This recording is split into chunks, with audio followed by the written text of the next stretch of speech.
बिस्मिल्लाहिर्रहमानिर्रहीम, अस्सलाम वालेकुम डियर फ्रेंड्स। आज का हमारा टॉपिक है पीआर बॉन्ड यानी पर्सनल रिकॉग्निजेंस बॉन्ड। दोस्तों एक बात हमें याद रखिएगा कि भाई लॉ और प्रैक्टिस दोनों में फ़र्क है। जैसे हम आगे बढ़ेंगे तो आपको ये चीज़ क्लियर हो जाएगी। कुछ बेसिक टर्म्स है उनको देख लेते हैं, उसके बाद हम पीआर बॉन्ड पर डायरेक्टली आते हैं ताकि हमें पीआर बॉन्ड से जो पहले जो बेसिक चीज़ें वो क्लियर हो जाएँ। Difference between what is difference between bail and a bond.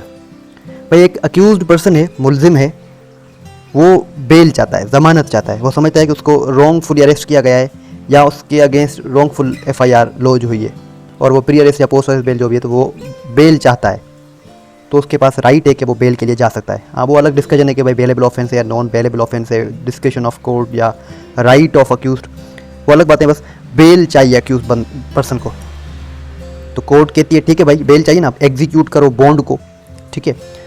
तो बॉन्ड को एग्जीक्यूट करने के लिए कोर्ट कहेगी कि भाई आप जो है सिक्योरिटीज़ जमा कराओ। Security can be in the form of money या कोई व्हीकल, मूवेबल प्रॉपर्टी में कह सकता हूँ।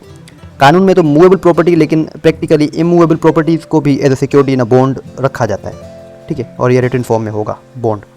तो क्या समझे, अक्यूज बेल के लिए जा सकता है, उसके लिए उसको बॉन्ड एग्जीक्यूट करना पड़ेगा। बॉन्ड की जो सिक्योरिटी वो कोई भी हो सकती है और रिटन फॉर्म में होगा। तो सिंपल यही डिफरेंस दोस्तों कि हर बेल के लिए एक बॉन्ड एग्जीक्यूट होता है। पर्पज़ क्या है बॉन्ड का या बेल का? पर्पज़ ये है कि भाई जब जब कोर्ट उसको बुलाएगी तो वो अपीयर होगा। अगर अपीयर नहीं होगा तो ये जो उसकी प्रॉपर्टी है ना, इनको फोरफीट किया जाएगा, फोरफीट कर दिया जाएगा। सही है। सिक्योरिटी बॉन्ड में फ़र्क क्या होता है? एक अक्यूज पर्सन, उसको बेल चाहिए, तो दोस्तों वो अगर खुद अपने लिए एग्जीक्यूट करे बॉन्ड को तो उसको हम कहते हैं बेल बॉन्ड। और अगर उसी अक्यूज के लिए कोई दूसरा बंदा जामिन हो तो उसको हम कहते हैं श्योरिटी, ठीक है। और उसको हम कहते हैं फिर श्योरिटी बॉन्ड। फॉर एग्जांपल मैं अक्यूज हूँ और मेरी ज़मानत कोई दूसरा बंदा देता है कोर्ट के सामने, वो अपनी प्रॉपर्टीज़ जमा कराता है और अगर मैं अपीयर ना हूँ कोर्ट में तो उसकी प्रॉपर्टीज़ फोरफीट हो जाएंगी। This is called surety bond in simple terms. अब आते हैं हम पर्सनल रिकॉग्निजेंस बॉन्ड या पीआर बॉन्ड, जिसको हम इंडेमनिटी बॉन्ड भी कहते हैं। इंडेमनिटी टर्म का मतलब है कि भाई मैं जामिन बनता हूँ कि अगर कोई नुकसान हो गया तो I will be held responsible for that and I shall compensate, ठीक है। इसको हम पर्सनल रिकॉग्निजेंस बॉन्ड भी कहते हैं। और उसके अलावा पीआर बॉन्ड को हम बेल बॉन्ड भी कहते हैं। इसलिए मैंने आपको बताया कि बेल बॉन्ड क्या होता है। बेल बॉन्ड यानी जब एक बंदा जो कि अक्यूज है खुद अपना जामिन बन जाए, अपनी properties as a bond sureties रखे, सिक्योरिटी एज अ सिक्योरिटी रखे, तो हम उसको बेल बॉन्ड या पीआर बॉन्ड कहते हैं। पीआर बॉन्ड में ये होता है कि भाई वो बंदा जो है जो बेल साइन कर यानी जो बॉन्ड साइन कर रहा है वो उसको सिग्नेचर करता है, साइन करता है। और वो मैं कहूँ कि वो पीआर बॉन्ड एक किस्म का प्रोमिस होता है। वो कोर्ट के सामने प्रोमिस करता है कि he shall appear before the court whenever he will be called. यहाँ पर जब वो बॉन्ड एग्जीक्यूट कर रहा है तो पैसे या प्रॉपर्टी रखने की कोई ज़रूरत नहीं है। Only promise is enough. बस उसने वादा कर लिया, इट्स इनफ। पैसे देने के लिए, पैसे देने की या प्रॉपर्टी गिरवी रखने की कोई ज़रूरत नहीं है। और पर्सनल रिकॉग्निजेंस बॉन्ड जो है वो माइनर ऑफेंसेस की सिचुएशन में होता है। रेप, जिना वगैरह इन केसेस में नहीं होता, मर्डर के केसेस में नहीं होता। दोस्तों ये जो बातें थी पीआर बॉन्ड की, ये तो थी थ्योरेटिकल। अब आते हैं प्रैक्टिकल बातों पर जो कि एक्चुअल में होता है। प्रैक्टिकली पीआर बॉन्ड में भी श्योरिटीज़ और सिक्योरिटीज़ फर्निश की जाती हैं। भाई कोर्ट में एक अक्यूज बंदा अपने लिए जो है बॉन्ड एग्जीक्यूट करता है, बेल बॉन्ड जिसको हम कहते हैं।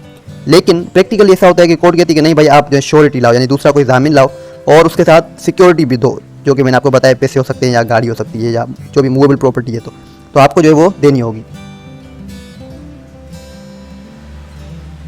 यहाँ पर मैं आपको एग्जांपल देता हूँ। भाई एक हाई कोर्ट के सामने नेप केस था।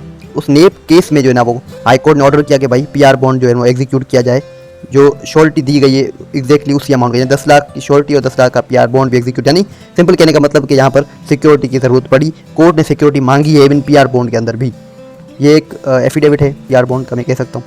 इस्लामाबाद हाई कोर्ट के सामने ये एक sample what we can say मैं कह सकता हूँ कि सैम्पल ये एक पीआर बॉन्ड है जो कि इस्लामाबाद हाई कोर्ट के लिए किसी बंदे ने बनाया था। तो यहाँ पर भी ये टर्म्स लिखे हुए हैं कि भाई एडवोकेट, ऊपर जब आप पढ़ोगे तो लिखा हुआ है and is being required to give surety for my attendance, यानी श्योरिटी यहाँ पर मांगी जा रही है। ज़मानत, किसी दूसरा बंदा आए और ज़मानत दे, वो मांगी जा रही है कहाँ पर? पर्सनल बॉन्ड के अंदर।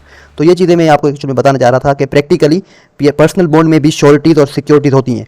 सिक्योरिटीज़ यानी पैसे या गाड़ी वगैरह ये चीज़ें, और श्योरिटी यानी कोई तीसरा बंदा जो जामिन बने।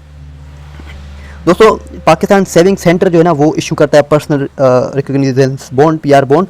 और फिर जब वो बॉन्ड वो इशू करते हैं तो उसको जमा कराया जाता है कोर्ट के अंदर, simple. This is all about. Thank you, खुदा हाफिज़, अस्सलाम वालेकुम। अगर आपको ये लेक्चर अच्छा लगा हो तो सब्सक्राइब करना मत भूलिएगा। Thank you.